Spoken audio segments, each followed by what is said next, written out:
இன்றைக்கி கேரட் ஜவ்வரிசி பாயாசம் பண்ண போகிறேங்க.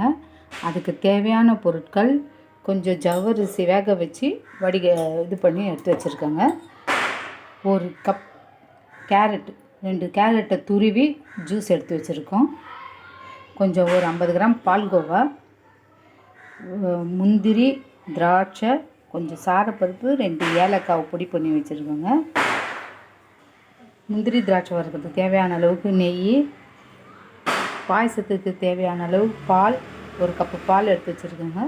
தேவையான அளவுக்கு சர்க்கரை. இப்போது எப்படி செய்யலான்னு பார்க்கலாங்க. அதுக்கு முன்னாடி ஸ்டவ்வை பற்ற வச்சு இடத்த வச்சுட்டேன். இப்போது இந்த வேக வச்ச ஜவ்வரிசி இருக்குதுங்க, அதில் இந்த கேரட் ஜூஸை ஊற்றி மிக்ஸ் பண்ணி அப்படியே ஸ்டவ்வில் வைக்கணுங்க. ஜவ்வரிசியும் கேரட் ஜூஸும் போட்டு நல்லா கொதிக்க விடுறாங்க. பாருங்கள், நல்லா கொதிக்குதுங்களா? இந்த சமயத்தில் நம்ம எடுத்து வச்சுருக்கிற பால்கோவாவை இதில் சேர்த்துணுங்க. பால்கோவாவை சேர்த்துட்டு அது கரையிற வரையும் நல்லா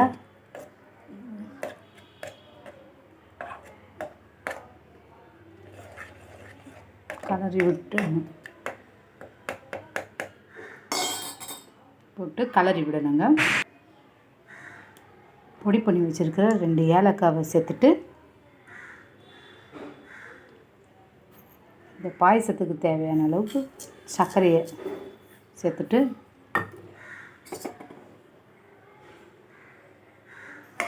நல்லா கலரி விடுங்க. சர்க்கரை கொஞ்சம் கரைஞ்சதுமே பால் ஊற்ற வேண்டியது. இப்போ சர்க்கரை நல்லா கரைஞ்சிடுச்சுங்க. இந்த சமயத்தில் எடுத்து வச்சுருக்கிற 1 கப்பு பாலையும் இதில் சேர்த்துற வேண்டியது தான்.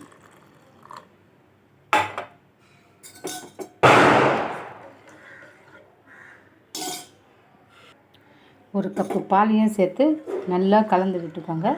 ஒரு 2 நிமிஷம். அதுக்கப்புறம் முந்திரி, திராட்சை இதெல்லாம் வறுத்து இதில் போட்டுக்கலாங்க. இப்போது ஒரு பேனில் 2 ஸ்பூனு நெய் போட்டிருக்கேங்க. நெய் நல்லா சூடானதும் எடுத்து வச்சுருக்கிற முந்திரி, இந்த சாரப்பருப்பு,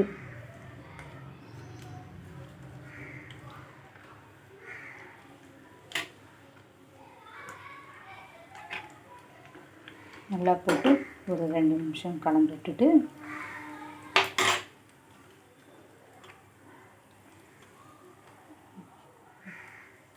முந்திரி நல்லா ஃப்ரை ஆகிடுச்சுங்க. அதில் திராட்சையும் சேர்த்துக்கலாம்.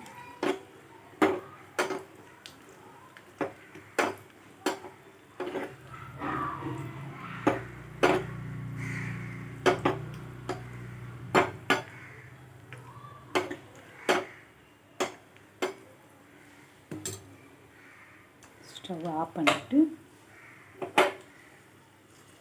அப்படியே இந்த கீரில் பாயசத்தில் சேர்த்துற வேண்டியதுதாங்க. ஜவ்வரிசி மட்டும் வேக வச்சிங்கன்னா 5 நிமிஷத்தில் ஜவ்வரிசி கேரட்டு பாயாசம் ரெடி ஆகிடுங்க. ஈஸியாகவும் இருக்கும், ஹெல்த்தியாகவும் இருக்கும். ஒரு முறை ட்ரை பண்ணி பாருங்கள், எப்படி இருக்குதுன்னு சொல்லுங்கள். ட்ரை பண்ணிவிட்டு நல்லா இருந்ததுன்னா எனக்கு ஒரு கமெண்ட் பண்ணுங்கள். இந்த வீடியோ பிடிச்சிருந்தா ஒரு லைக் கொடுங்க. தேங்க்யூ.